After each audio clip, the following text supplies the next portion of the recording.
তো বন্ধুরা ATM card ছাড়া এটিএম থেকে টাকা তোলার আজকে এই টেকনিকটা শিখে রাখো। অনেক সময় কিন্তু দেখা যায় আমরা বাড়ি থেকে এটিএম কার্ড আনতে ভুলে যাই, তখন কিন্তু তোমরা খুব সহজে এটিএম কার্ড ছাড়াই কিন্তু টাকা তুলতে পারবে।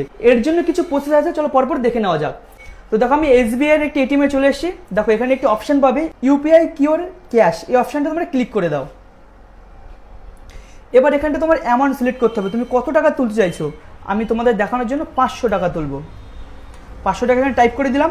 এখানে দেখো কন্টিনিউ একটা অপশন রয়েছে, এখানে আমরা ক্লিক করে দেবো। প্লিজ ওয়েট, কিছুক্ষণ আমাদের ওয়েট করতে হবে।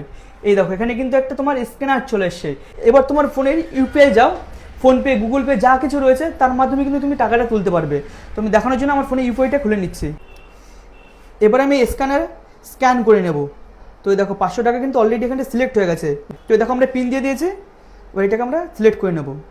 প্রসেসিং হচ্ছে, দেখো আমাদের কিন্তু এখান থেকে টাকা কেটে গেছে। এই যে হোম পেজটা দেখতে পাচ্ছ, এর নিচে দেখো একটা কন্টিনিউ অপশন রয়েছে, এটা ক্লিক করতে হবে কিন্তু, মানে তোমার ফোন থেকে টাকা কাটার পরে কিন্তু এই অপশনটা ক্লিক না করলে টাকা বেরোবে না। তো এটাকে আমরা ক্লিক করে দিলাম। এবার কিছুক্ষণ ওয়েট করবে। এই দেখো টাকা কিন্তু আমাদের বেরিয়ে গেছে। সিম্পলি কিন্তু তোমরা এই পদ্ধতির মাধ্যমে কোনো রকম এটিএম কার্ড ছাড়াই কিন্তু এটিএম থেকে টাকাটা তুলতে পারবে। দেখো এখান থেকে রিসিপ্ট কপি কিন্তু আমার বেরিয়ে গেছে। তো বন্ধুরা আজকে এই ভিডিওটা তোমাদের কাছে কেমন লাগলো অবশ্যই কিন্তু কমেন্টে লিখে জানাও। আর এরকম রোজ ইন্টারেস্টিং ভিডিও পেতে এখনই আমাদের ঘরোয়া আইডিয়া ফেসবুক পেজটাকে ফলো করে রাখো। আর আগের ভিডিওতে যারা কমেন্ট করেছিল এবার তাদের নামগুলো বলা যাক। আসানসোল থেকে দেখেছে দিবাকর মণ্ডল, ব্যারাকপুর থেকে দেখেছে দেবব্রত দাস। আপনাদের সবাইকে অসংখ্য ধন্যবাদ আগের ভিডিওতে কমেন্ট করার জন্য। আর বন্ধুরা তোমরা ভিডিওটা কোন জায়গা থেকে দেখলে অবশ্যই কিন্তু কমেন্টে লিখে জানাও, যাতে পরের ভিডিওতে তোমাদের ধন্যবাদ জানাতে পারি। দেখা হচ্ছে পরের ভিডিওতে।